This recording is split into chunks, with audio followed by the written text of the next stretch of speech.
All right, team, welcome along to a short presentation. I'm titling these ones Coach Ray's Chat. And tonight's topic is going to be how to deal with anxiety before an event. So there's a number of things that go into what make people anxious, some good, some not so good. So looking at some of the key things as we move through the presentation, there's a difference between pre-race jitters and anxiety. So you feel excited, reposition that. So you feel excited and ready to get the race start. So that's something that indicates pre-race jitters, is that excited feeling. You're alert, you're physically up and ready to race. Everything's sort of lining up to go well for you. You think clearly about what you want to accomplish. So the goals that you've got are clear. What you need to do is clear in your head. You feel ready to tackle any challenge that comes your way as part of the event, whether it's the pace, the intensity, other competitors. There's a range of different things that sort of drive you forward. You feel in your heart beating harder and faster, which you think is a natural occurrence, and it's helpful to the event. Or helpful to your performance in the event. When the race starts, you relax, you get into a flow quickly, and you don't focus on how you're feeling. And you have plenty of energy to keep going until the end of the race. Now, I'm sure both of you have felt those feelings previously, because I know you've both 100%. Had some really good races previously. Contrast the pre-race jitters to anxiety, where you're overexcited about the race, you're feeling scared before you start, you feel physically sick to your stomach, you have excess internal chatter inside your head, and you can't think clearly or calmly. You're worried about what you might encounter during the race, all the things that could go wrong. You feel physical symptoms such as increased heart rate, but you worry that you're anxious and or uptight. That feeling of anxiousness or tightness lasts well into the event, and it may last for the entire duration of the event. And you feel drained and exhausted before the competition even starts.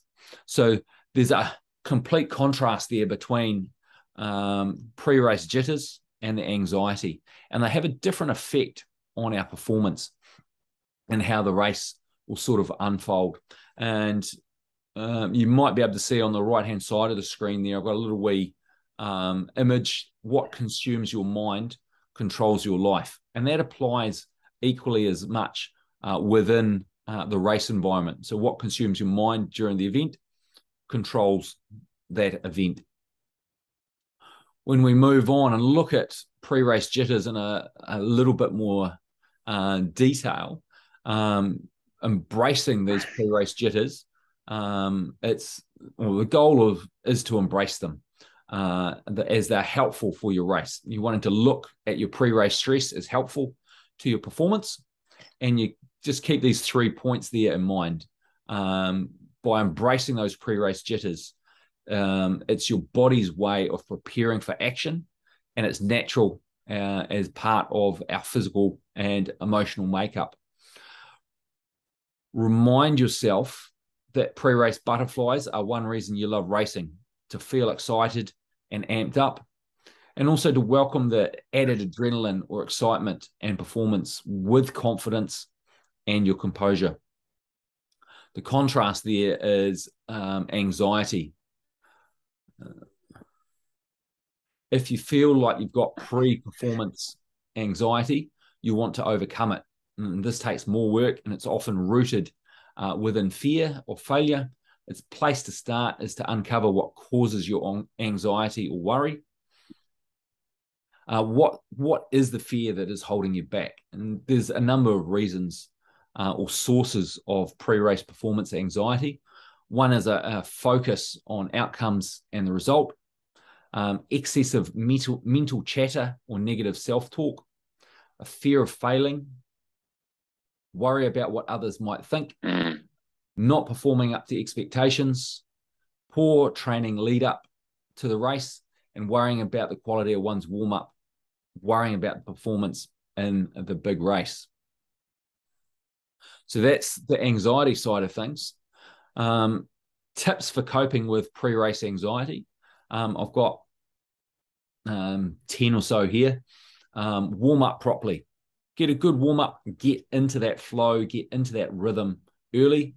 Make sure your heart rate gets up close to your race pace. Get it up towards your lactate threshold, depending on the event and depending on the duration. And that will help relieve a lot of anxiety. You're showing yourself what's to come. Your mind's getting ready as well as your body is physiologically adapting to that. Doing a reality check with your own fears. Remind yourself, why am I here? Hopefully you're there to have fun and enjoy the day and to achieve your goals. Try and put your fears aside by focusing on something more pleasant. Do visualization. Visualize yourself executing the race according to the plan. Focus your mind on something else. Dissociate. So rather than think, I've got to be riding at this pace, this power output, I've got to be running at this pace. Just think about something totally unrelated. Think about the cows in a paddock. Think about going for a hike in the hills. Think about your favorite TV show. Think about a book you've read. Some athletes work themselves into a state of anxiety as they stand around and worry about results before the race even starts. So observe others, be calm and relaxed, and just reaffirm to yourself that you are prepared for this. Focus on the success instead of worrying about avoiding failure. You can't win during warm-ups and in the opening minutes of a race. So ask yourself, what do I need to do to perform my best today? And the quote there from, I don't know who that person is, but Ross Armstrong, he who controls his own thoughts controls his own destiny. Applies just as much if it was she who controls her own thoughts, controls her own destiny. A few more here. Accept the nerves. It's okay to be nervous. Expect it and accept it. In fact, there's some athletes that will tell you they're more concerned before an event when they don't feel nervous. Anxiety is actually can be a facilitative emotion if you don't let it get the best of you. Another thing to accept is that you probably won't sleep well the night before your race. The longer or the more extreme it is, that applies more and more. Don't worry about it. Worrying about it only makes you feel worse. And it turns out that lack of sleep the night before a race might not feel great, but physiologically, you'll still be able to perform the way you would with a good night's sleep. Reframe the butterflies, the extra adrenaline in your body that kicks in when you ignite your fight or flight response triggers a whole host of physiological responses. One of which is the feeling of butterflies in your stomach. If you perceive your physiological symptoms as bad, then when you feel butterflies, you'll label yourself as being nervous. Change your perception of those butterflies can help with your nerves. When you start to feel nervous on race day, reframe the butterflies by telling yourself that you're not nervous. Your body is just getting excited and getting ready to race. Give yourself an emotional boost. Your emotions play a very big role in your behavior. Your emotional state will alter your feelings of motivation and confidence, as well as govern how much effort you put out. You feel your emotions because they are different physiological changes associated with different emotions, and these physiological changes can either boost or dampen your physical performance. Recent studies show that outcomes were significantly enhanced for sprinters when the athletes imagined a very happy moment in their lives immediately before their performance.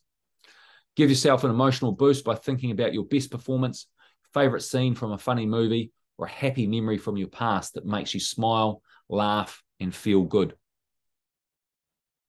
Stop comparing. Are you looking around at your competitors feeling like you don't stack up? Are you worried about how you're going to perform compared to the people around you?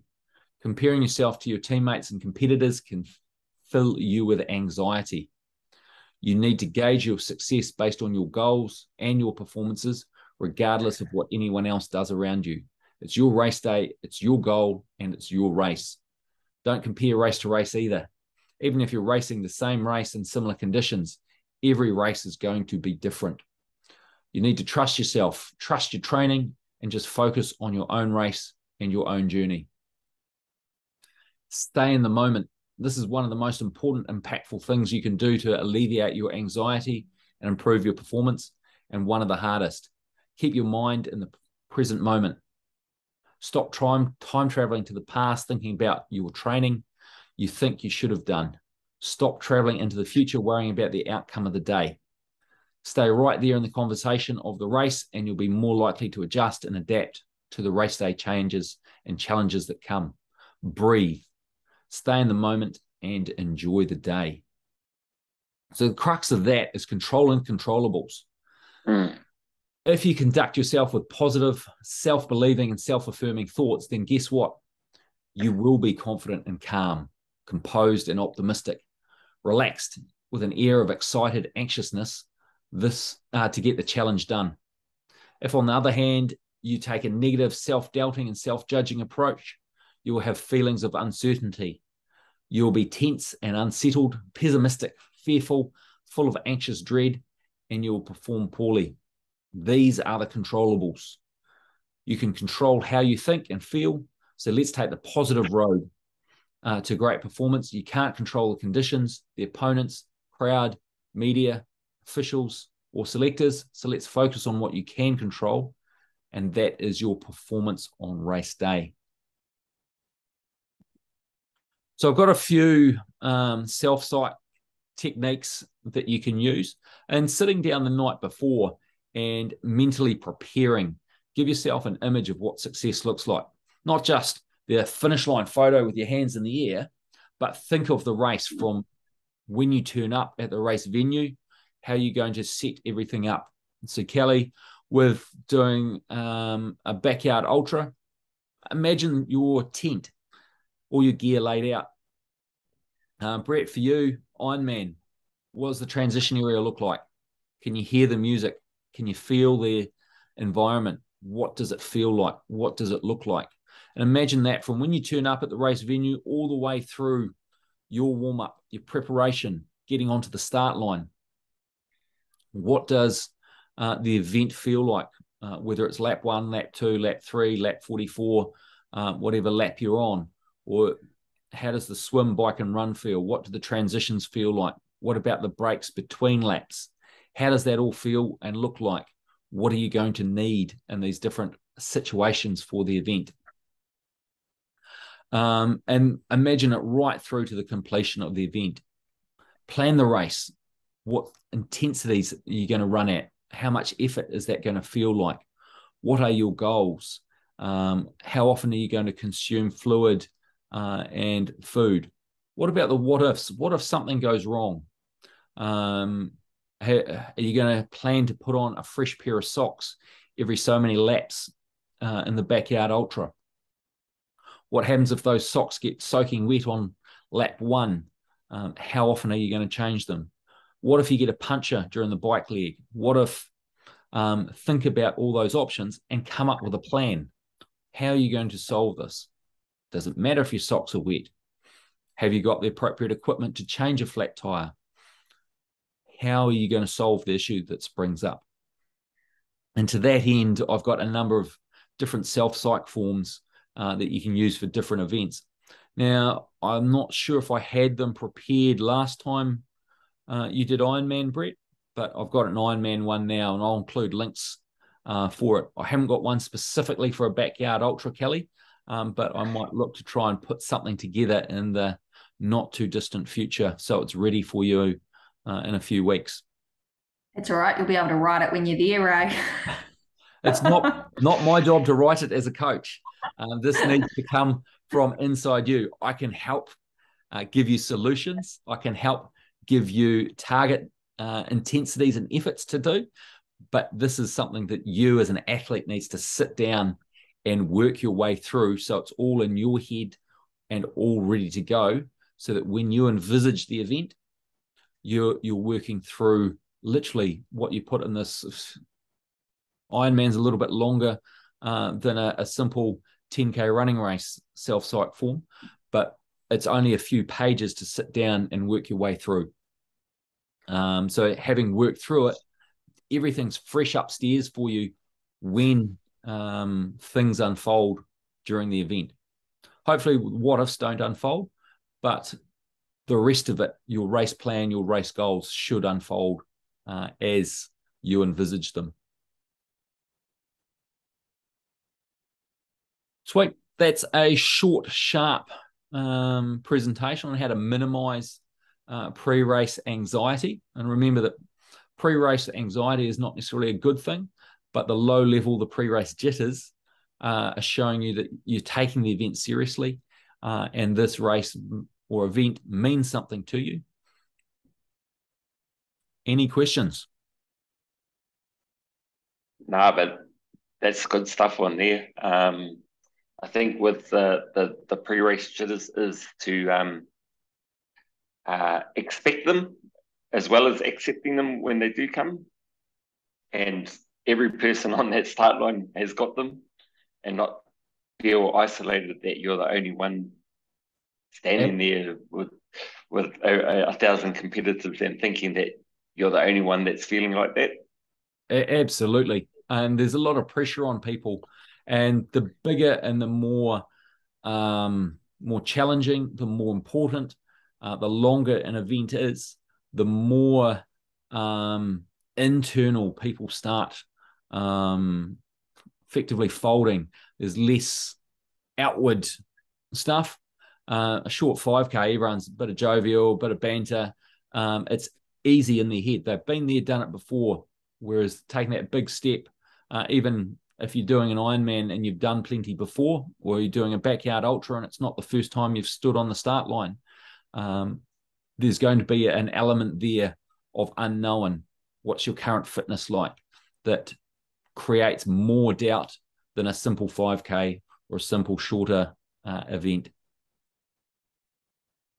I think it's important for people who are newer to, well, I'll speak from the triathlon point of view, Ray, is that not only do you have your pre-race on the day nailed, but I go to Taupo on Wednesday, and I'll have a run on Wednesday. I'll swim on the Thursday morning at exactly the same time as what we'll start on Saturday, just looking where the sun rises, stuff like that, and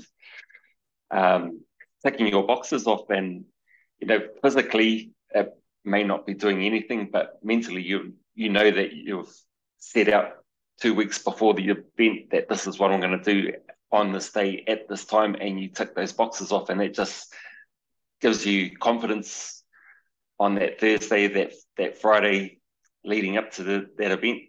And I've still got my race day morning, counting back from 8 a.m. start, counting back the time until wake up time that morning, and where I'm going to be, what I'm going to be doing at that 15-minute gap. Absolutely. And that's an important part of pre-planning that preparation that I mentioned. And that just gives you a lot of confidence, with all the anxiety, the jitters around it, that you've got this. Yeah, absolutely. And just having that plan in place and knowing what to expect helps you through that plan. Do you do it only up to race start? You haven't done it past race start? That's a separate one. I always know that there's going to be tension, but the goal is always we're just swimming to the first buoy, and then Ironman has 20 odd bloody buoys, but you just swim from one buoy to the next. Yep. And you get to buoy 2, buoy 3, and that tension is gone, and you're into your work. That's getting into the flow where things just flow and it just happens and you don't need to think about it. And that's when you know that you're in a good headspace and the race is going well. The longer the event is, the more tired and fatigued you get in an event, the more likely it is that you'll lose that flow. So it's important to recognize when that is left and refocus. I didn't really talk about affirmations or keywords, but they're a good tool to bring your mind, your mental focus back onto what is needed. Yeah, a lot of that self-talk. I've changed a bit of self-talk on this campaign. Probably not as harsh on myself as what I have been in the past, inside my own head. A lot of my swim efforts now, instead of we're going hard on this one, it's we're going to swim really positively, and that's good. Yeah, my word is we swim positive on this, especially on like the build-ups, 1 to 4 build-ups. Yep. Yeah, my last one is we swim positive now. Nice. Any thoughts from you, Kelly?